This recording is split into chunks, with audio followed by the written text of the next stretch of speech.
хүний бодол энерги ялгаруулж байгаа. Хүний энэ тарих одоо тэр бодол ямар байхаас энэ энерги өөр байна гэсэн үг. Сайхан зүйл бодж хүсгээд сайхан энерги ялгарна. Хармуу зүйл бодж хүсэж шунах, шанал зовох, санаа зовнил эдгээрт болохоор дандаа сэвтэй хармуу орчим хүн өөрөөсөө ялгаруулж идэг. Тэгээд түрүүн хэлсэнтэй энэ нөгөө олон янзын нөгөө нэг тархины долгион байгаа гэсэн. За тэгээд эхлээд энэ нөгөө нэг бодлын энерги гэдэг юм ойлгох хэрэгтэй. Долгион бол яг ингээд тархинаас гарч байгаа уусаа долгион байна. Тэгээд энэ жишээ нь ингээд жишээ авах юм бол за хүн би ингээд байнга хармуу юм бодоо шаналал ч юм уу тий болог үзүүлэлт төлөө санаа зовох ч юм уу ингээд байх юм бол би ингээд хармуу орчим өөрөөсөө ялгаруулж байгаа.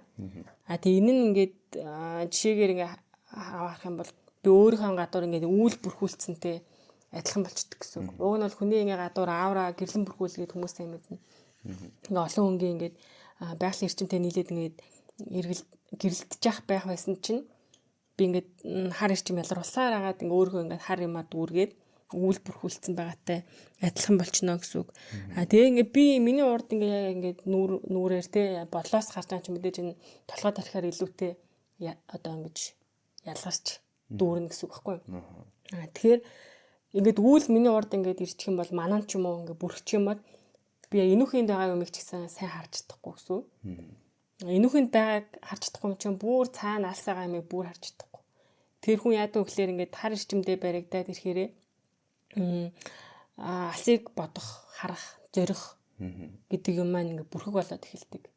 Үүлтэй байгаа юм шиг. Эсэргээрээ одоо ингээд нартай байх тий хүний сэтгэл ингээд нар цэлмлээ гэдэг чинь бол ингээд нар гэдэг байна гэдэг чинь хүний ингээд сэтгэл оюун санаанд амар эргээр нөлөөлж идэг байхгүй юу?